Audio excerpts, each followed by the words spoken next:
အားလုံးပဲမင်္ဂလာပါလို့ကြိုဆိုလိုက်ပါတယ်ဗျာဒီကတော့ဒီမှာဒီ Facebook ပေါ်မှာပေါ့နော်ဒီ Facebook မှာကိုတန်တဲ့ဗီဒီယိုဖိုင်နဲ့နောက်ပြီးတော့ဒီနောက်က background music တွေကိုဘယ်လိုထားတယ်လဲဆိုတဲ့အကြောင်းကိုလာပြပြပေးတာဖြစ်ပါတယ်ဗျာအဲ့တော့ဒီမှာဆိုလို့ရှိရင်ဒီ Facebook ပေါ်မှာပြဿနာရှာမဲ့လူတွေအတွက်ပေါ့နော်နောက်ခံတီးလုံးနေနောက်ပြီးတော့နောက်ခံတရှင်းတန်တွေ music တွေဘယ်လိုထားမလဲဆိုတဲ့အကြောင်းပေါ့နော်ဒီ Facebook ပေါ်မှာဆိုလို့ရှိရင်အခုနောက်ပိုင်းဆိုလို့ရှိရင်ဒီ2025ဆိုလို့ရှိရင်ထားစေတဲ့တီးလုံးတွေကိုထားလို့မရတော့ဘူးပေါ့နော်အဲ့တော့ဒီ Facebook ကပြီးပေးထားတဲ့ music တွေကိုပဲထားမှာပေါ့နော်အဲ့လိုထားမှာဖြစ်တဲ့အတွက်ဒီမှာဆိုလို့ရှိရင်ဒီတခုခုဝယ်လိုက်ပေါ့နော်ဒီခရုံးပြောင်စာဖြစ်ဖြစ်ဒီခရုံးပြောင်စာဖြစ်ဖြစ်တော့မဟုတ်ဒီ Google ထဲကိုဖြစ်ဖြစ်ပေါ့နော်ကိုအစီအပြေတဲ့နေရာတခုခုဝယ်လိုက်မယ်ဝယ်လိုက်ပြီးလို့ရှိရင်ဒီမှာဆိုလို့ရှိရင်ဒီစာလုံးတစ်လုံးရေးရှာမယ်ပေါ့နော် META mother SOUND sound mother sound collection ဆိုပြီးတော့ပေါ့နော်ဒီစာတန်းလေးပေါ့နော်အဲ့ဒီစာတန်းလေးကိုရေးရှာလိုက်မယ်အဲ့ဒီစာတန်းလေးကိုရေးရှာလိုက်ကြတယ်အခုလိုပဲဆဲလာမှာပေါ့နော်အခုလိုဆဲလာတာတွေ့ရလိမ့်မယ်အခုလိုဆဲလာတာတွေ့ရလဲဆိုလို့ရှိရင်ဒီမှာဆိုလို့ရှိရင်ဒီထင်းကိုဝယ်လိုက်ပေါ့နော်ဒီထင်းကိုဝယ်လိုက်လို့ရှိရင်ဒီ library ထဲကိုရောက်သွားမှာပေါ့နော်သူကဒီမာတာကနေပြီးတော့ Facebook ကနေပြီးတော့ဖိပေးထားတဲ့ site ထဲကိုရောက်သွားမှာပေါ့နော်ကိုကတော့အဲ့ရဝယ်မပြတော့ဘူးအောက်ကို switch ချလိုက်မယ်အောက်ကို switch ချလိုက်ပြီးတော့ရှိရင်ကိုကတော့ဒီ site ကပဲယူလိုက်ကြမယ်ပေါ့နော်ဒီမှာဆိုလို့ရှိရင်ဒီ Facebook audio library download copyright free music and sound ဆိုတဲ့နေရာပေါ့နော်ကိုကတော့ဒီနေရာလေးကိုနှိုင်းလိုက်မယ်အဲ့နေရာလေးကိုနှိုင်းလိုက်ကြတယ်သူဒီထဲကိုရောက်တော့မှာပေါ့နော်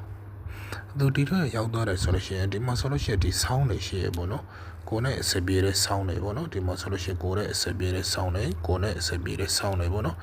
ဒီဘက်မှာဆိုလို့ရှိရင်ကိုဖွဲ့ပြီးတော့နားထောင်မယ်ဆိုရင်နားထောင်ကြည့်လို့ရတယ်ပေါ့နော်အဲ့မှာနားထောင်ကြည့်ပြီးတော့ကိုနဲ့အစပြေတဲ့ music တွေတွေ့လို့ရှိရင်အဲ့ဒီက download ဆွဲလိုက်ပေါ့နော် download ဆွဲပြီးလို့ရှိရင်ကို Facebook ပေါ်မှာတင်မဲ့ video file တွေမှာဒီနောက်ခံ background တွေနောက်ခံ music တွေနောက်ခံ effect တွေကိုဒီမှာထားလို့ရတယ်ပေါ့နော်ဒီ music တွေကိုယူသုံးလို့ရတယ်အဲဒါတော့ copyright မငြိဘူးပေါ့နော်သူက free ပေးထားတာပေါ့နော် free ပေးထားတာတွေဖြစ်ပါတယ်အဲ့တော့ဒီမှာတရိတ်ထားမှာဒီ free ပေးထားတဲ့ sound တွေကိုပဲသုံးရမှာပေါ့နော်music တွေ့တိုင်းကနောက်ခံ background ထားလို့မရဘူးပေါ့နော်အဲ့ဒါလေးပဲအရေးကြီးတယ်ခုနောက်ပိုင်းမှာဆိုလို့ရှိရင်အဲ့တော့ဒီ YouTube ပေါ်မှာ free music ကို Facebook ပေါ်မှာလာတင်လို့မရဘူး Facebook ကfree music က YouTube မှာတွန်းတယ်လို့မရဘူးဒါကတော့ကိုယ်ပလက်ဖောင်းတဲ့ကိုပေါ့နော်အဲ့ဒါတွေကိုနားလေဖို့လိုတယ်တရိတ်ထားဖို့လိုတယ်ပေါ့နော်အဲ့တော့ဒီလောက်ဆိုလို့ရှိရင်ဒီ Facebook ပေါ်မှာ free music ကိုဘယ်လိုသုံးရမလဲပေါ့နော်ဘယ်လိုဝယ်ရမလဲဘယ်လိုလောက်ရမလဲဆိုတာကိုနားလေသွားကြလိမ့်မယ်လို့မျှော်လင့်ပါတယ်အဲ့တော့ကိုယ့်ရဲ့ video တွေကိုပေါ့နော်နောက်ခံ background နောက်ခံ free music တွေကိုဘယ်လိုသုံးမလဲဆိုတာကိုပေါ့နော်အဲ့တော့ဒါတော့ဒီ site ကပေါ့နော်အဲ့တော့အပေါ်မှာခုနကတွေ့ခဲ့တဲ့ site ကိုဒီအပေါ်က site ကိုဝယ်ကြည့်လိုက်ရအောင်ပေါ့နော်ဒီမှာဆိုလို့ရှိရင်တော့တစ်ခုနဲ့တစ်ခုတူမှာမဟုတ်ဘူးဒီနောက်ပြီး sound collection ဆိုတဲ့နေရာလေးမှာပါပြထားတယ်ဆိုတာကိုဝယ်ကြည့်လိုက်မယ်ပေါ့နော်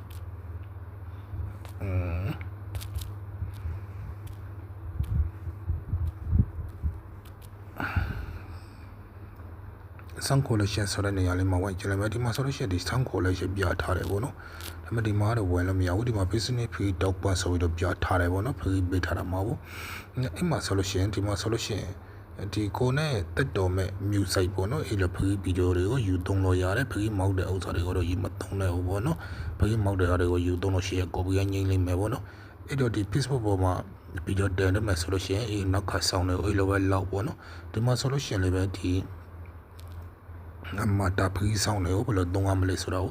လာပြောပြပေးတာဖြစ်ပါတယ်အဲ့တော့ဒီလောက်ဆိုလို့ရှိရင်အားလုံးနားလည်သွားကြနိုင်မယ်လို့မျှော်လင့်ပါတယ်ဗျာအဲ့တော့ဒီဗီဒီယိုကတော့ဒီလောက်ပါပဲအားလုံးကိုကျေးဇူးတင်ပါတယ်ဗျာ